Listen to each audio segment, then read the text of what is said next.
Hello. Welcome to our webinar this week. Happy Friday. Hope it's been a great week for you all.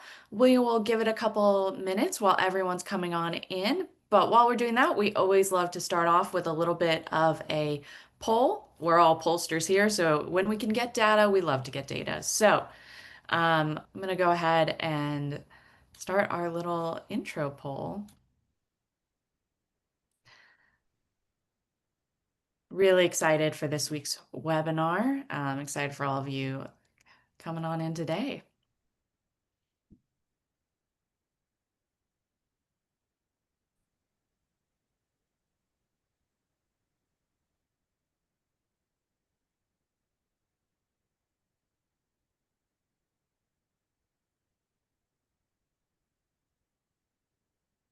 See a lot of answers coming in, a lot of answers across the board. Should be interesting.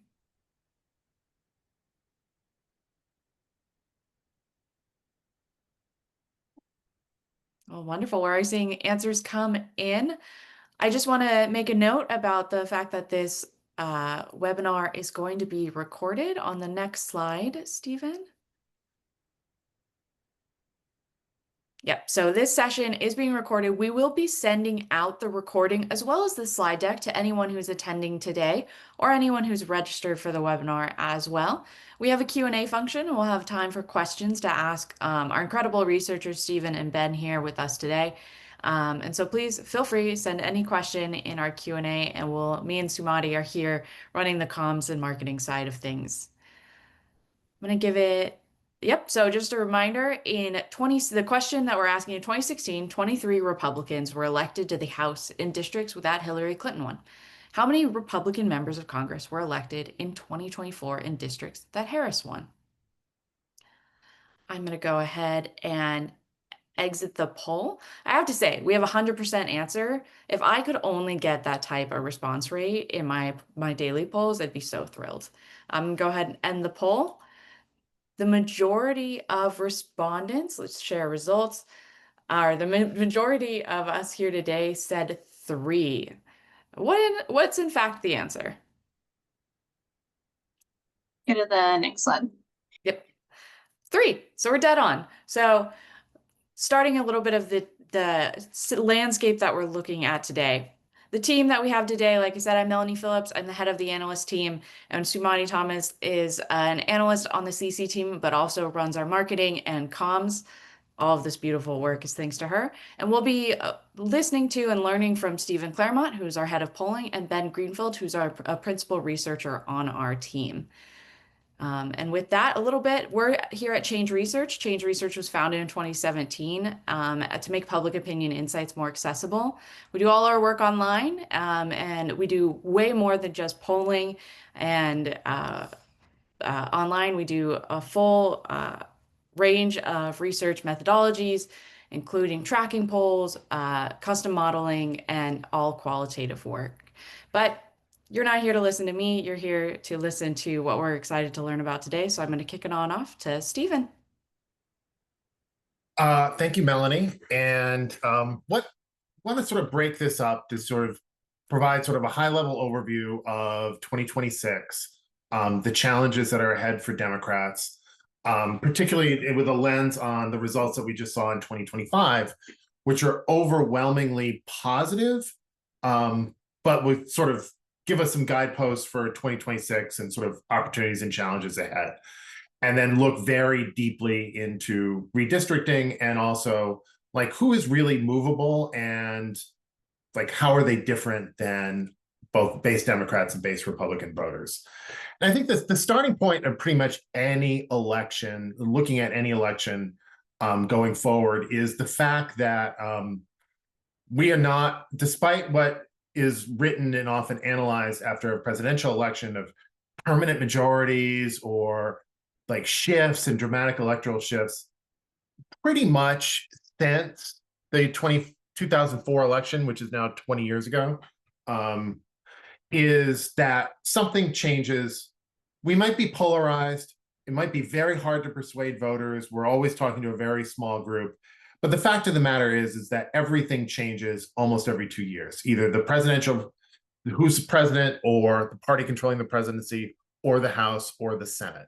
And with the exception of 2010 going into 2012, one of those bodies changes every single election.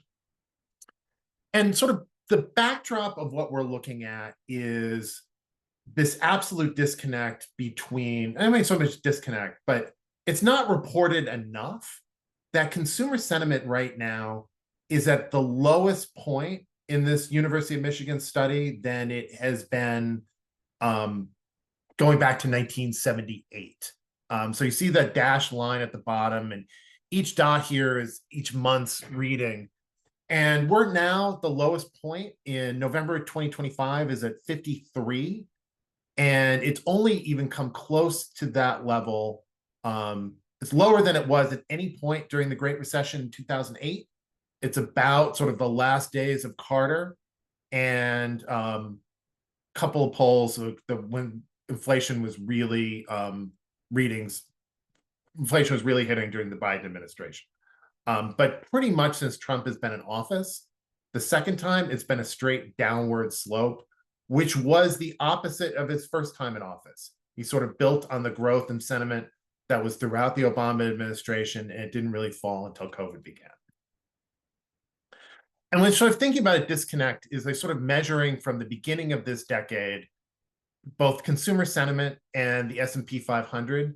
And it is very strange where we're sort of at this low point of consumer sentiment while we have a stock market that's setting records every day. And this decade has been pretty much consistent stock market growth. And that has been true through this year of Trump's second term, while consumer sentiment continues to fall. And it's at some point, either this dynamic is just, that's what reality is, and that we can have very negative doom and gloom people and not be reflected in what people are betting on in terms of corporate profits, or that this is going to break at some point and ultimately break Trump.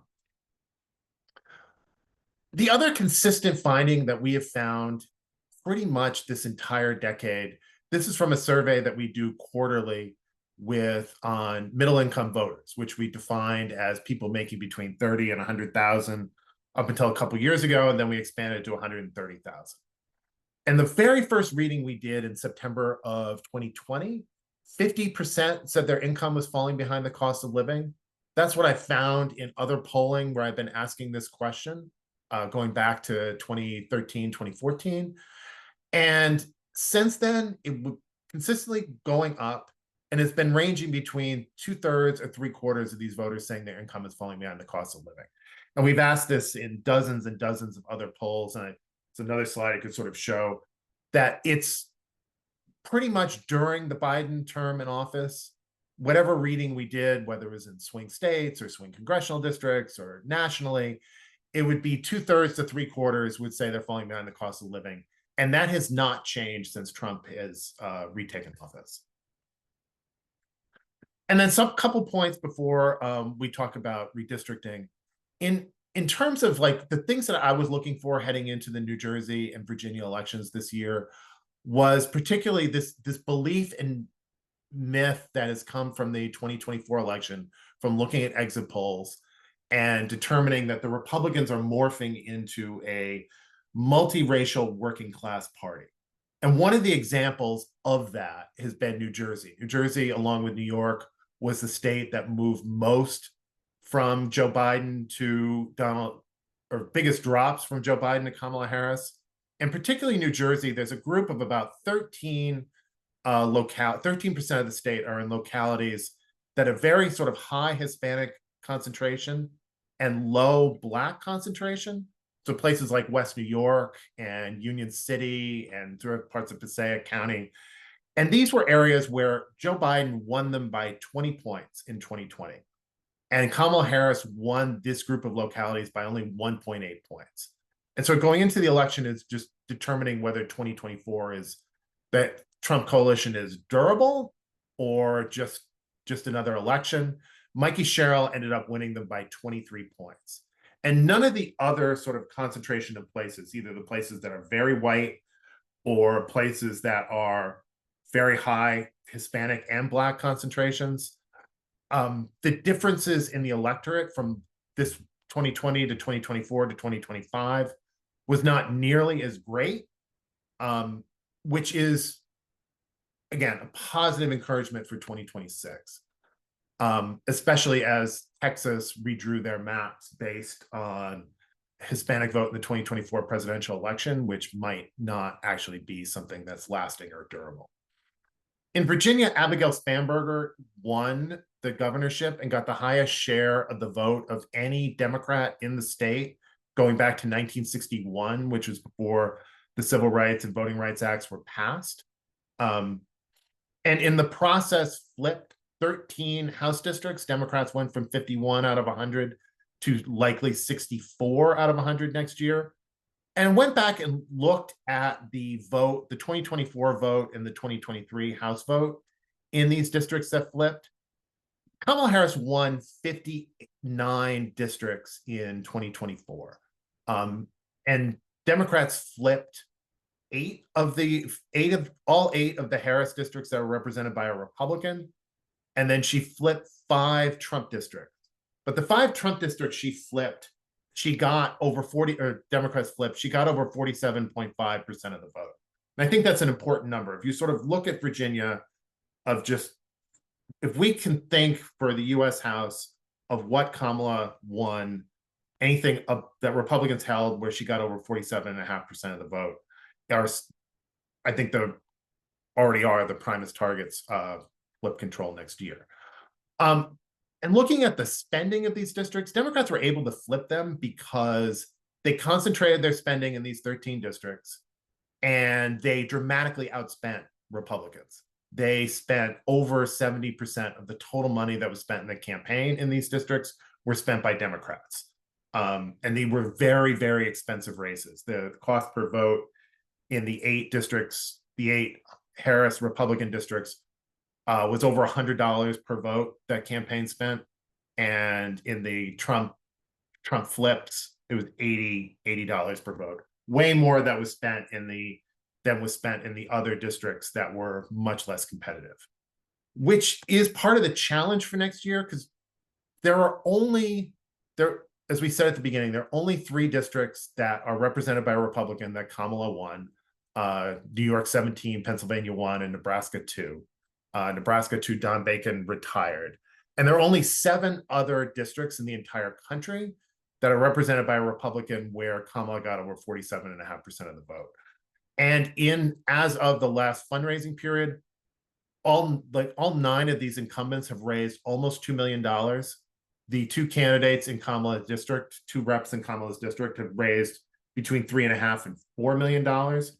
So challenges ahead is, if Democrats win every single seat that Kamala Harris got 47.5% or more, they're at 219, 216 and flip control of the House, which is great. But they're going to have to raise a substantial amount to even do that. And a lot of these analyses of wave elections, particularly wave midterms, always miss the fact that usually when going into them, is that the party that controls the White House represents a lot of territory that voted for the other party. In 1994, there were 101 districts that Democrats represented that Bill Clinton got less than the 43.2% he got nationally. And Democrats lost 46 of those seats. It was really concentrated in mismatched districts. Same thing in 2010. In 2010, Democrats lost 58 districts that either voted for George W. Bush or John McCain in the previous 2 presidential elections. They mostly held the districts that consistently vote Democratic. And that just doesn't exist as much. When we flipped in 2018, we flipped 43 Republican seats that year. And 30 of them were in districts that either Barack Obama or Hillary Clinton won. We flipped 13 districts in clearly Republican Romney-Trump seats, which you can see some of these districts where Hillary did particularly bad at that we flipped, like Oklahoma 5, New Mexico 2, South Carolina 1. And in the Obama to Trump flips, they were all again, none of these hit that 47.5% threshold we saw in Virginia. So not only are Democrats going to have to compete in places where Kamala Harris did much worse than in Virginia, they're going to be facing much stronger funded challenges.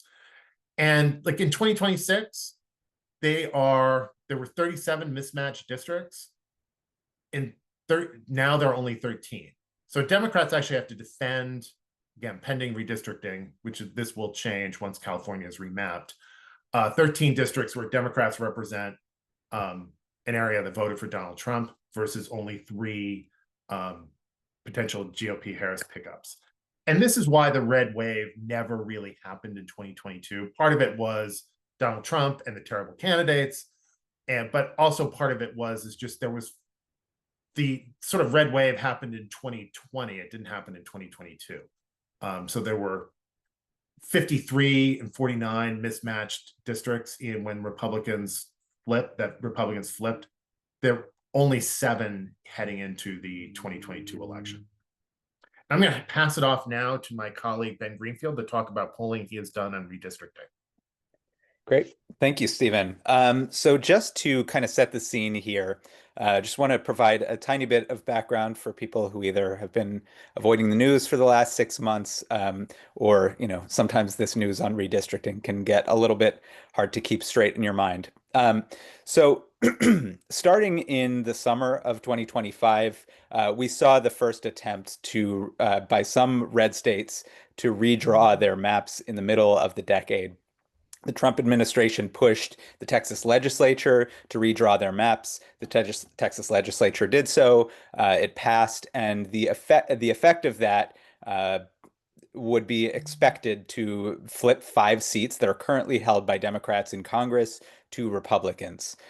Of course, we know that Gavin Newsom responded by pushing a ballot measure, which ended up qualifying for the November 2025 ballot in California.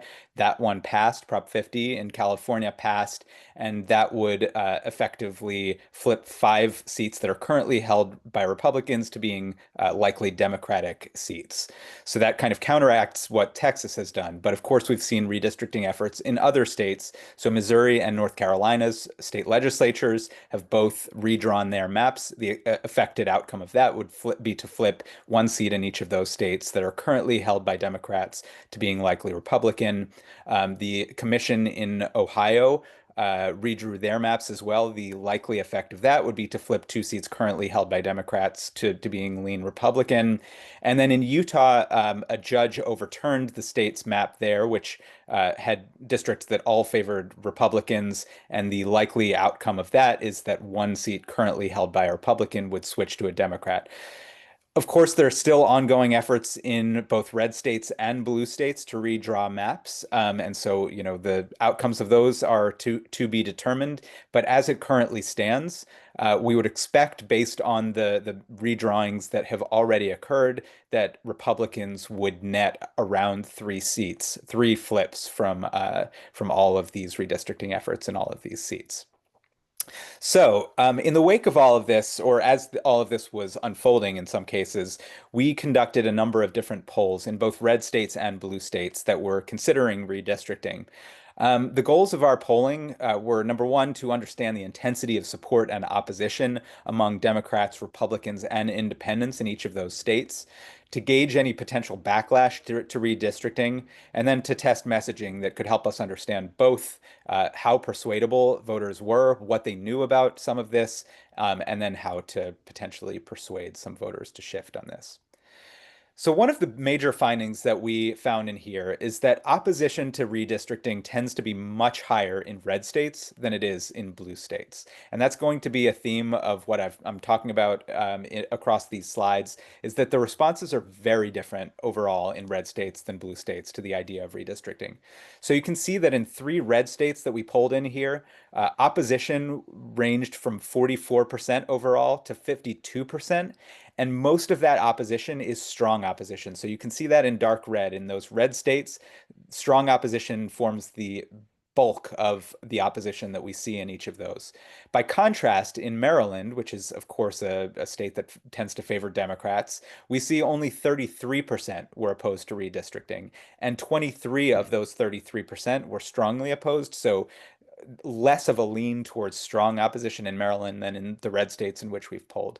Now, that's not to say that there is incredibly strong support in any of these states for redistricting, but basically what we're seeing is that in a lot of these states, a lot of people are not really sure. Most people had not really heard much about redistricting efforts in their own states. They'd heard about it in Texas and California. But even right off the bat, before we say anything to people about the arguments for and against it, there is really strong opposition in red states, not so strong in blue states. And I think it's really important to note that not only is there overall stronger opposition in red states than in blue states, but looking at independents who aren't aligned with either party, the opposition among independents, the difference between red states and blue states among independents is really, really big. So in Missouri, for example, you can see that 57% of independents who affiliated with neither party were opposed right off the bat before any messaging to redistricting, with 47% of independents being strongly opposed. By contrast, in Maryland, only 29% of independents were opposed to it, and there was a closer divide between people who are somewhat opposed and strongly opposed.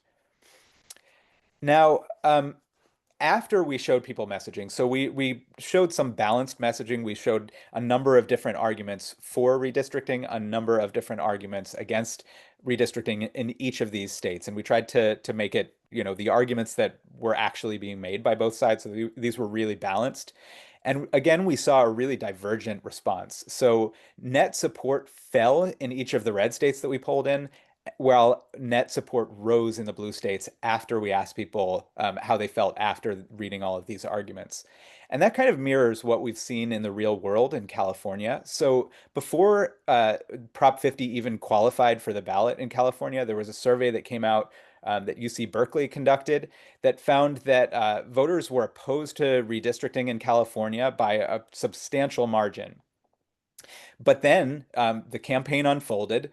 Both sides made their arguments, and I can tell you, as a Californian myself, I was receiving mail almost daily for much of the campaign against Prop 50. People definitely saw those negative arguments, and still, the Prop 50 ended up passing by a 30-point margin.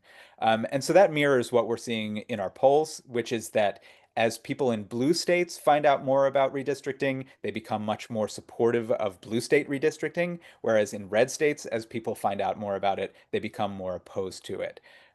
So a really divergent response there.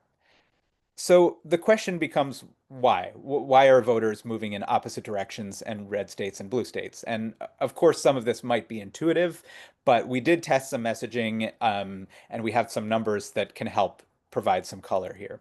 So just to walk through one message that we tested in a red state and one that we tested in a blue state.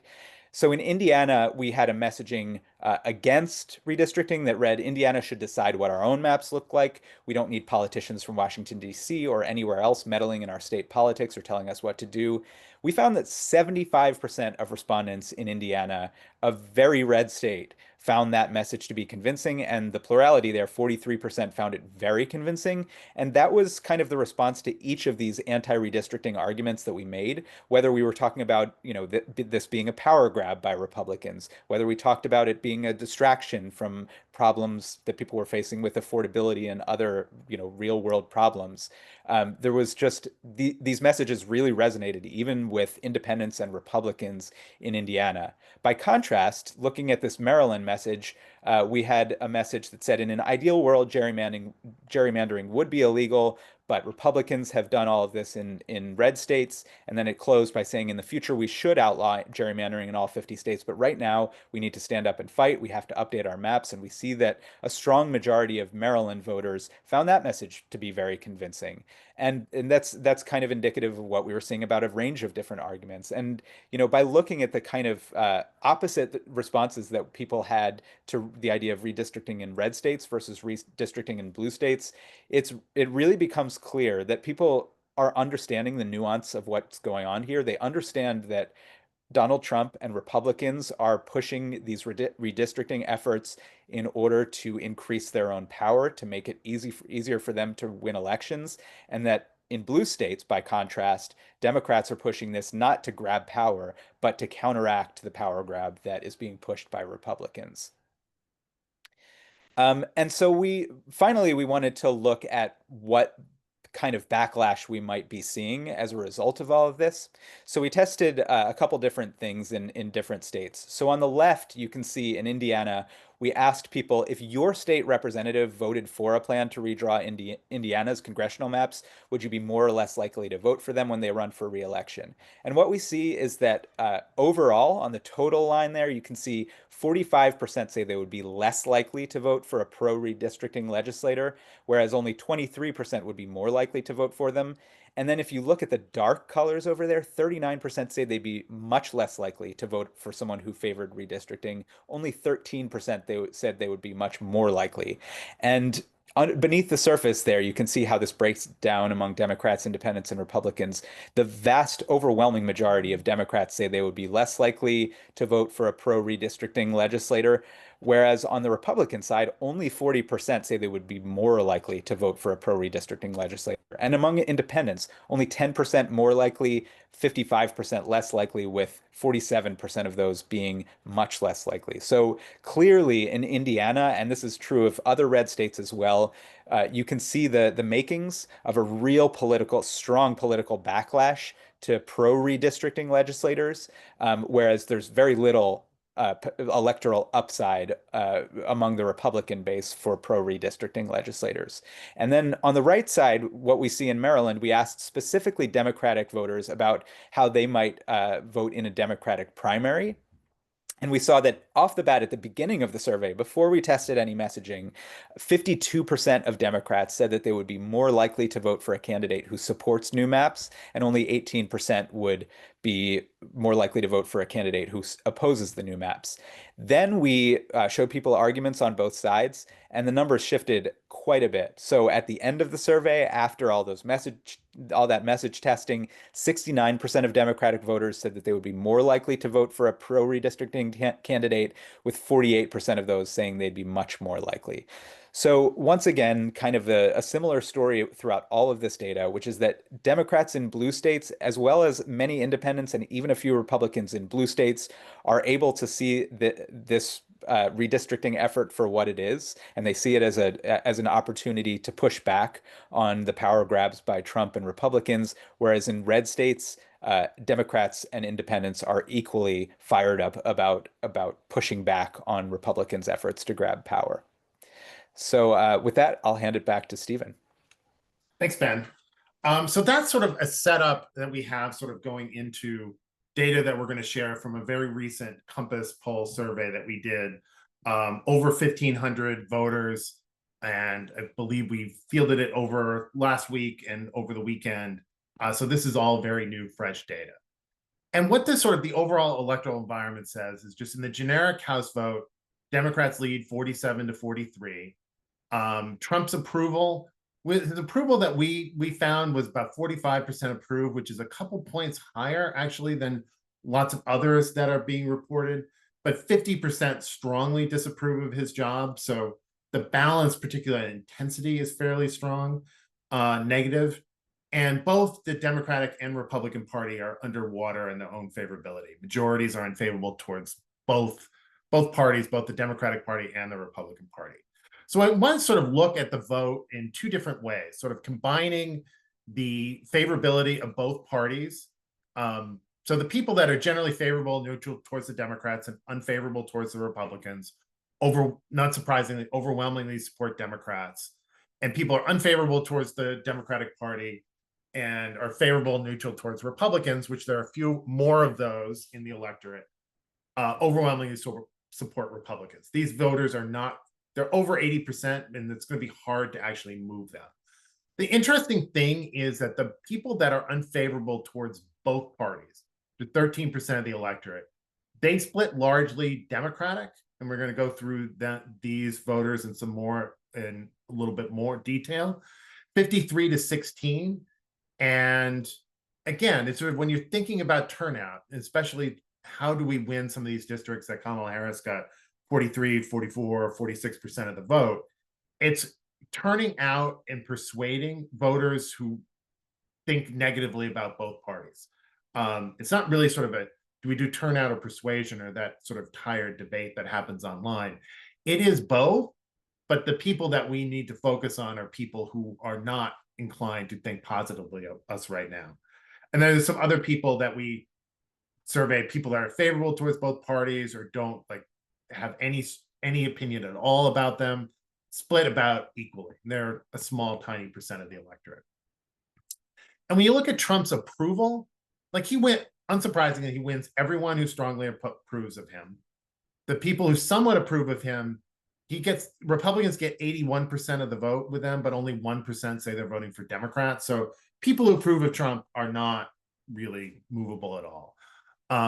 But when you look at people who somewhat disapprove of him or not sure, 57% are uncertain how they're going to vote in the House race. And they're about split equally between Democrats and Republicans with a slight advantage. This group is what we found consistently in 23 and 24. Were overwhelmingly supportive of Democrats and even supportive of Biden and Harris, even though they somewhat disapproved of the job that they were doing. And the people who strongly disapprove of the president, just half the electorate, overwhelmingly support Democrats. So what we're looking for when we split this poll into groups is about 39% are base Democrats. They plan to vote for a Democrat for U.S. House. They strongly disapprove of the job Trump is doing, and they don't have unfavorable views of both parties. 39% plan to vote for a Republican for House. They approve of the job Trump is doing, and they also don't have unfavorable views of both parties. And 22% of the electorate we see as they're undecided for U.S. House, they unfavorable towards both parties, or somewhat approve of the job Trump is doing, or not sure. And those are the voters that we segmented out that we're going to sort of go through here and sort of see it like, how are they similar to Democratic-based voters and how are they different? So demographically, the movables, they're more male than female, which is unlike base Democrats. They sort of, at least gender split is similar to base Republicans. They are much, much younger than the base Democrats or base Republicans. 44% are under the age of 35, 72% are under the age of 50. And the base Democrats and base Republicans both are much, much older. It's fairly diverse. 54% of movable voters say that they're white, 17% Hispanic, 12% Black, 12% Asian, and they are 46% are college graduates, which is similar to the Democratic level, although the balance is much less on people with graduate degrees.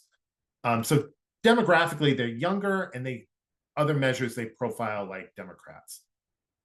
Financially, movable voters, only 54% own their home. The rest either rent or live with family, which is very different from base Republicans. 52% are parents of children under 18, or they're not parents and that they're considering being a parent. So again, this reflects the fact that this is a much younger audience. The income breakdowns are pretty much the same among each type of these voters. But the movables are much more likely than base Democrats to say that they've invested in crypto or would consider investing in crypto. And they're actually more likely to invest in crypto than base Republicans, although base Republicans say that they have more interest in investing in crypto, which I'm sure is Trump meme coins or Melania meme coins or whatever. But again, movables are very different from base Democrats in these respects, and they're certainly based on the fact that how much younger they are. In terms of where they get their news, we split this up in looking at sort of traditional outlets, similar to base Democrats and getting news from local TV.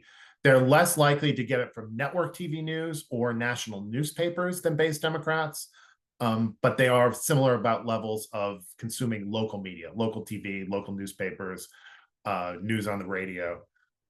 In terms of online news sites, they are, again, since they're younger, they're more likely to get news online, more likely than base Democrats to consume podcasts, to consume YouTube, less likely on Facebook, a little bit more on Twitter X. But the key thing is movables do not watch cable news pretty much at all. Very few of them are consumers of CNN, Fox, MSNBC, or Newsmax, as opposed to base Democrats and base Republicans who report getting a lot of news from these partisan cable outlets. That's not necessarily where you're going to reach these movables. Politically, movables split evenly in their identification between Democrats, independents, and Republicans. Overwhelmed before we ask the follow-up are very much identify as independents. They're more likely to be Harris voters than Trump voters. Only a third identify as being a Trump voter. And ideologically, they very different than both base Democrats and base Republicans. 47% say that they're moderate, but 33% identify as progressive or liberal, and just 19% as conservative. We asked questions of viewing how did people rate the ideology of the Democratic Party and Republican Party.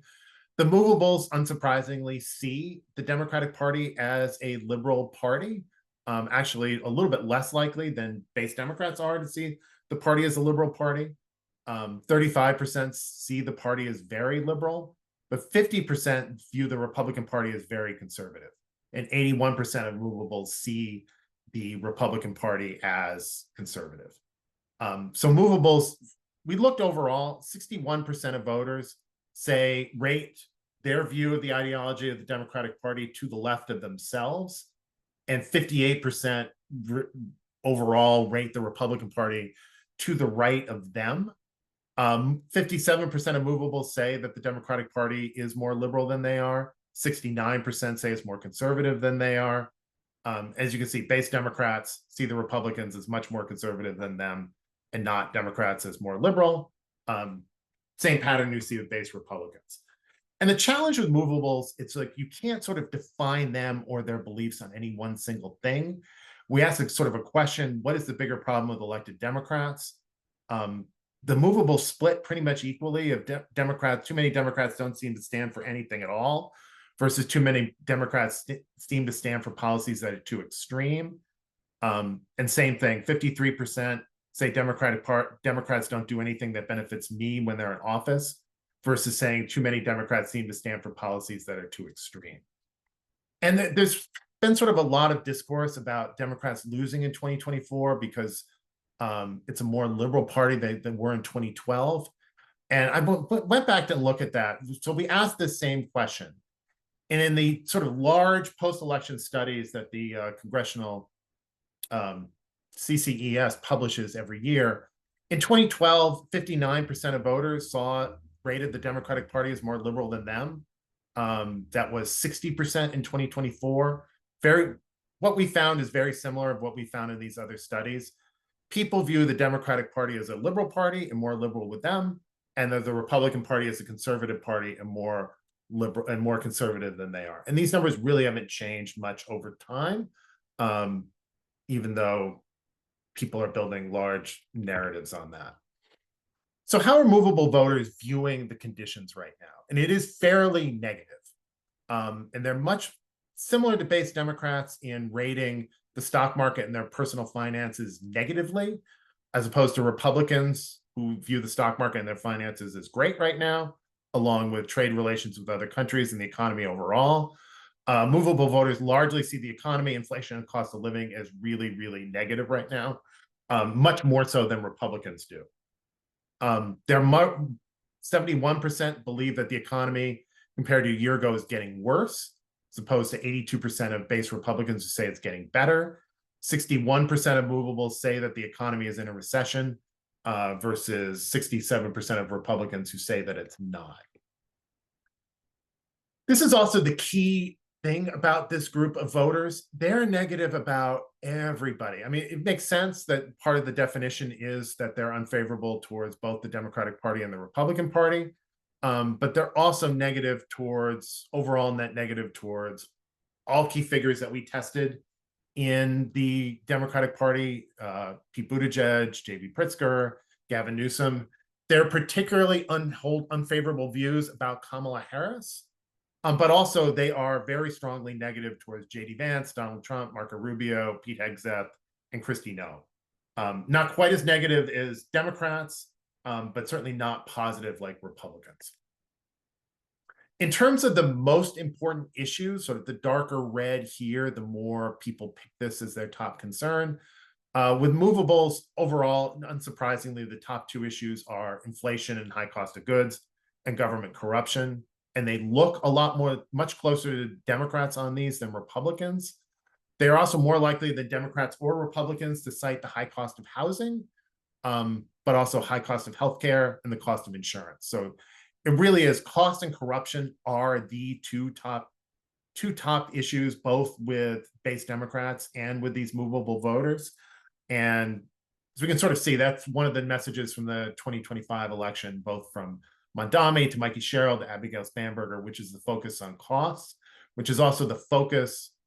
The first time I can remember Democrats are really focusing on voters as consumers as opposed to workers, and that things are too expensive is something that is more universal and it's new Democratic messaging, but it is by far and away the most important things, particularly the voters that we need to win.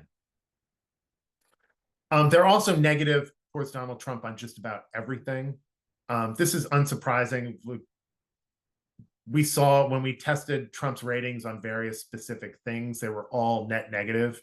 That's been true in pretty much every poll that I've seen in the last several months. But with movables, they are decidedly negative on everything that he's doing, from free speech to deportations to immigration, anti-Semitism, tariffs, the economy, inflation and cost of living, healthcare. You see at the bottom, economy, government corruption, healthcare, inflation and cost of living. That is, and tariffs. That is what's motivating these voters. That's where they're the most negative, and that is where we need to communicate what we're going to stop, what we're going to reverse in the current situation, in the current leadership of this country. And that is going to resonate most with this group that we need to both turn out and persuade. Again, sort of also of like how these voters are different than base Democrats. This was all fielded before the government shutdown end this week. But with movables are more likely to say that Democrats should compromise with the Republicans to fund the government, as opposed to Democrats should stick to their guns and not compromise with the Republicans. Base Democrats, unsurprisingly, strongly believe that Democrats should stick to their guns. Movables did believe that Republicans should compromise to fund the government, which again is the opposite of base Republicans, but it's the narrative and focus of what is motivating base Democrats is different than these voters. They're not, some of them are progressive, some of them are liberal, some of them hate both parties because they really believe the Democratic Party has failed them. Certainly lots of far left podcasters that make a lot of money selling that narrative. But with this group, there are some of those, but there are also the people that believe Democrats should compromise. And just wrapping up, the most important trait in a candidate, both overall, the top one is having good moral character and integrity. Second, this is everybody, movables, Democrats and Republicans. Not taking money from corporations or super PACs resonates the most with base Democrats. And with movables, how they're different most is that believe it's important for candidates to admit mistakes. Base Democrats having personal experience with struggles ordinary people face, and base Republicans not changing their positions after they're elected or saying what they think even when it's not popular. So just wrapping up, and we'll take questions and Q&A, and thank you for your time, is movable voters are not like base Democrats, but they are as frustrated about the condition of our government and condition of our economy as everybody, as most people are outside of the hardcore Trump MAGA supporters. And we're going to need narratives that are both like calling out Republicans for the conditions as they exist right now, not let them get away with blaming it on Biden, whatever JD Vance said yesterday, and also providing a narrative of what we do differently, but be very explicit of what we think Republicans are particularly failing at, and particularly as it comes with voters as consumers, and provide very concrete plans and initiatives on how you will make those better. And there is no one media source, and there's no sort of one sort of narrative and approach that's going to sort of meet these voters as a group.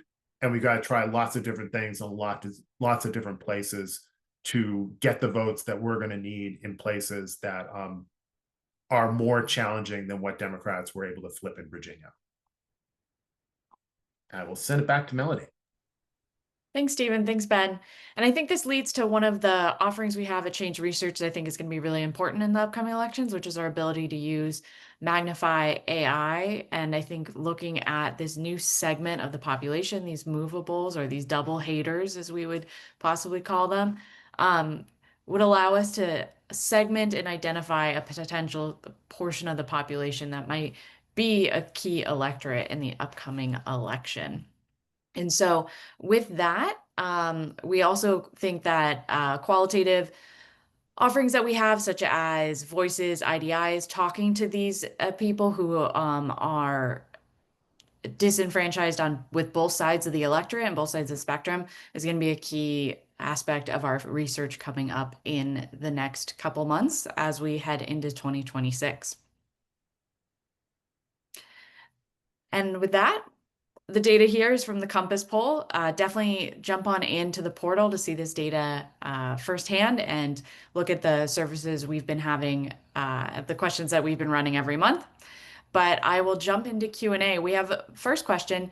Do you measure political apathy? I wonder how much apathy and its cousins, disengagement and disinterest in voting, I love the phrasing of that, plays in the beliefs and actions of the movable segment and their actual movability. We didn't in this poll, but when it certainly did this throughout 2024, is we ask a 0 to 10 motivation question, which is a good proxy for people turning out to vote.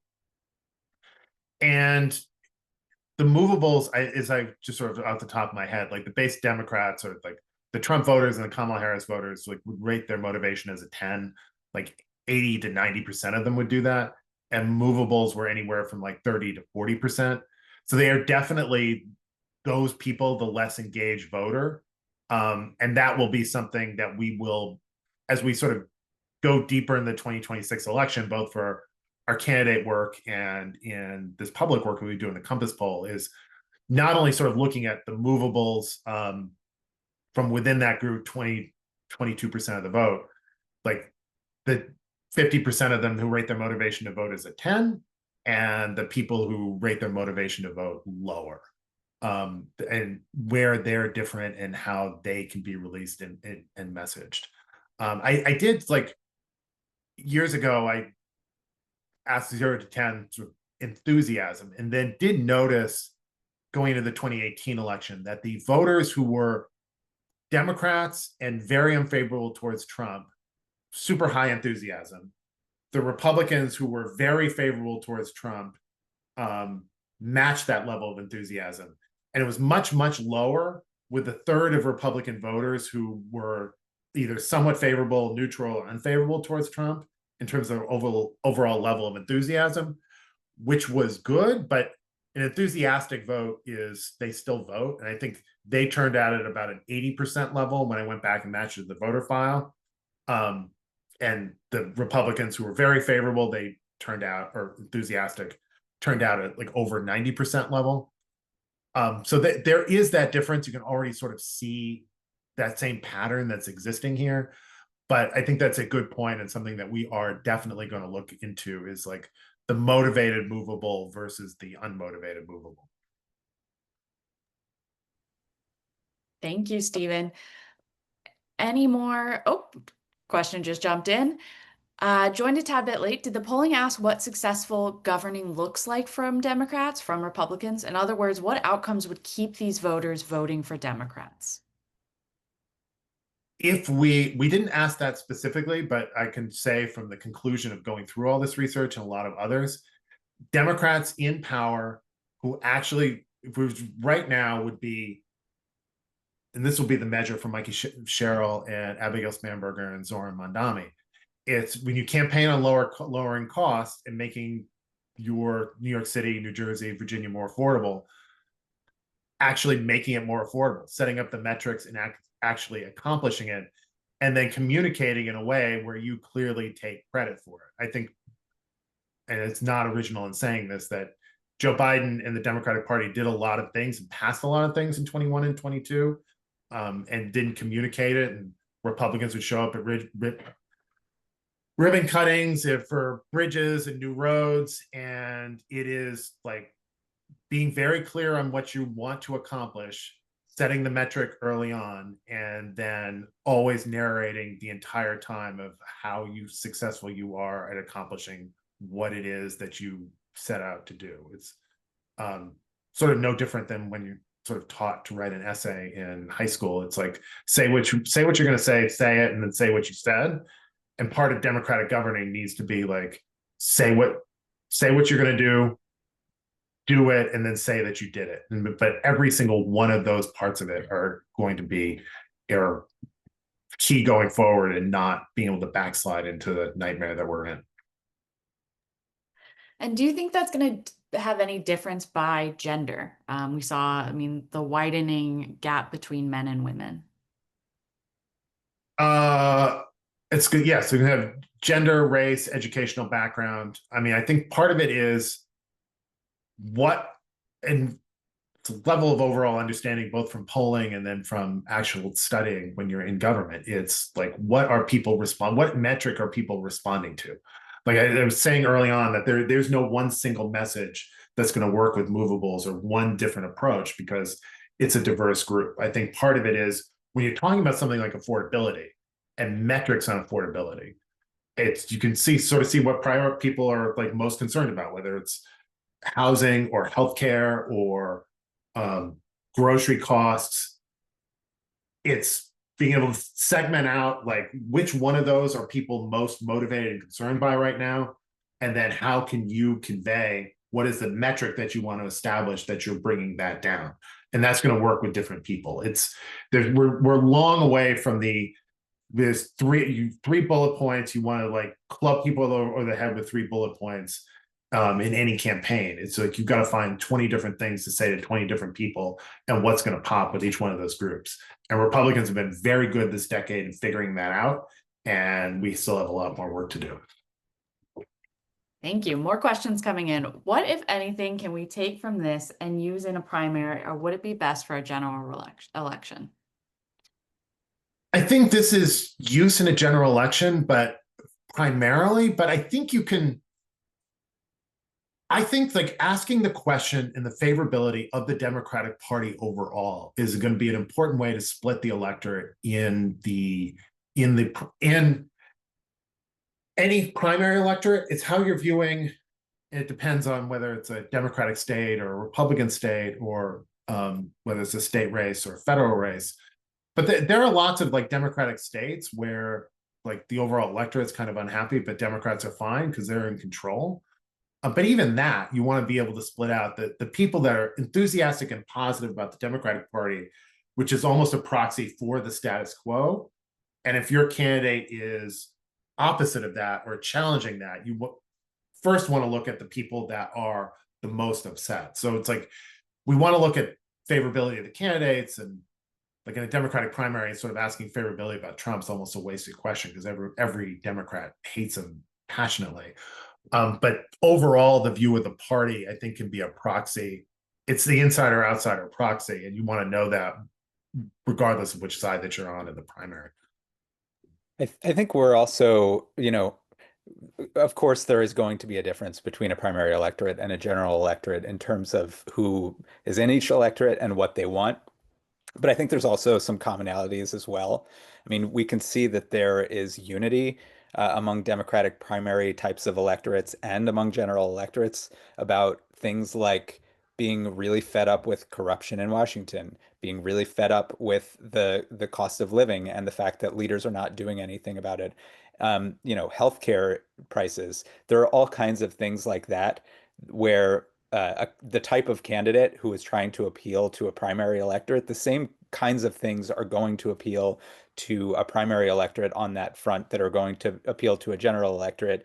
And I think one of the keys for candidates and eventually for elected officials is to convince voters that, that you're not just kind of full of slogans and hot air on this, that you actually have the fight and the ideas to get things done and to do something about changing the status quo.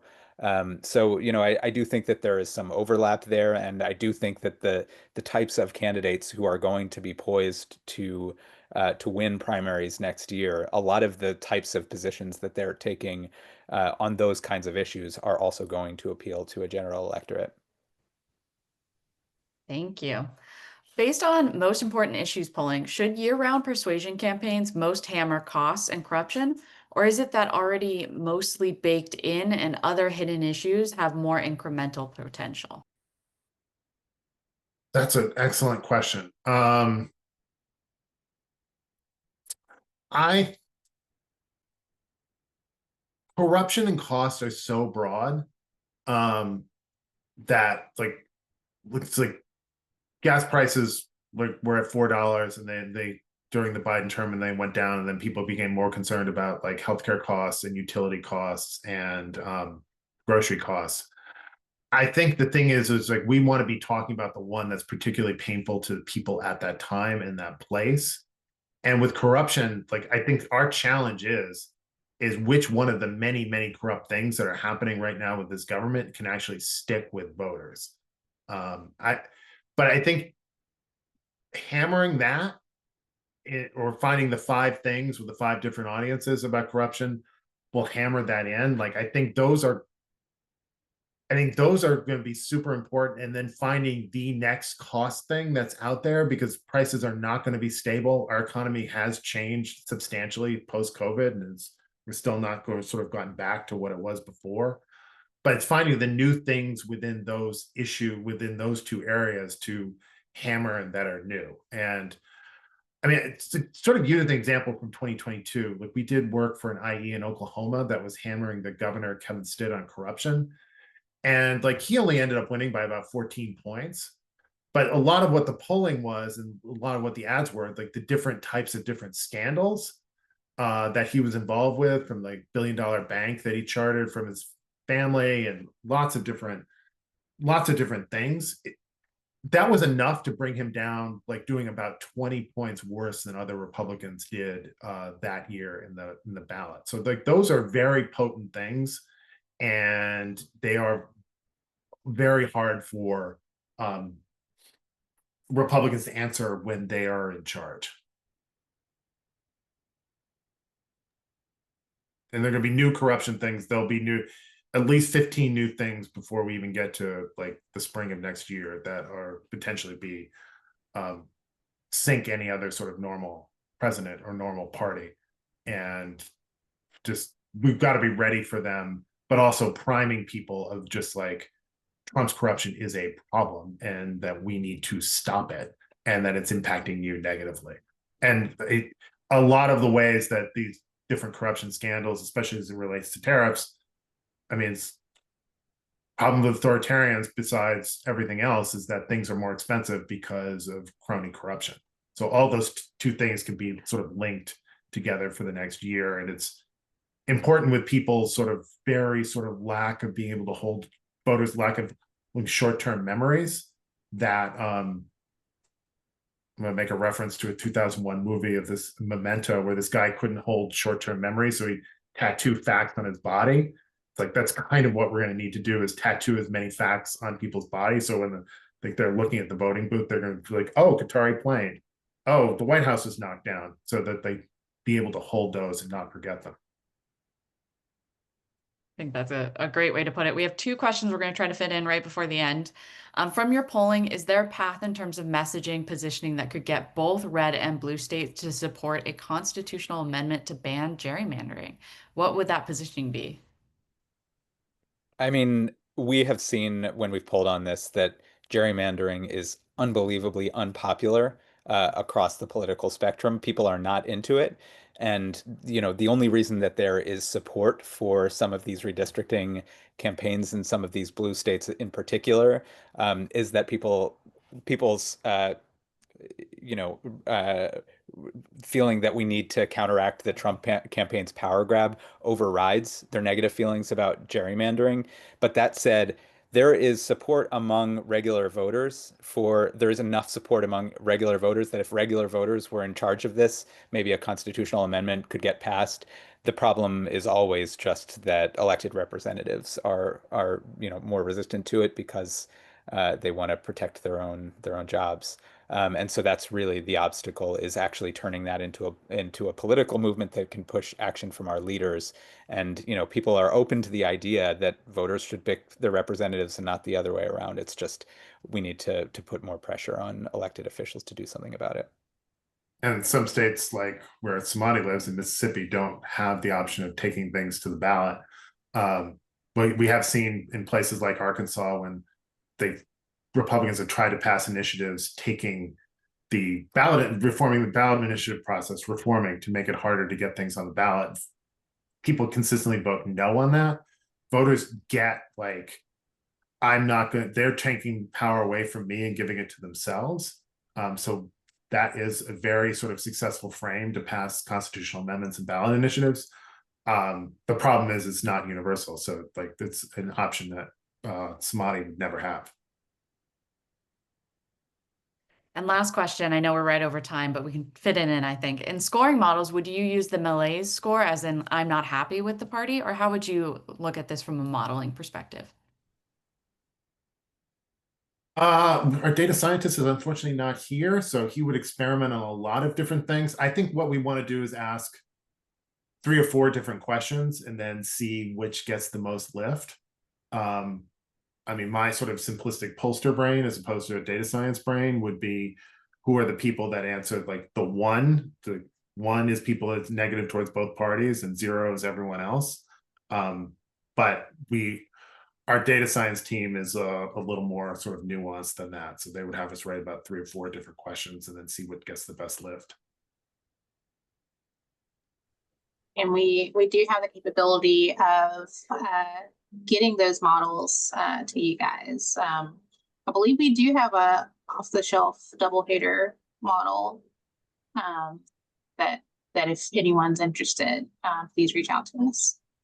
Yeah, you can find who is the double haters in your audience or that you're looking for. So thank you all so much. We are definitely at time. Please fill our exit survey out. Hopefully it's better than exit polling, to comment on Steven's earlier experience.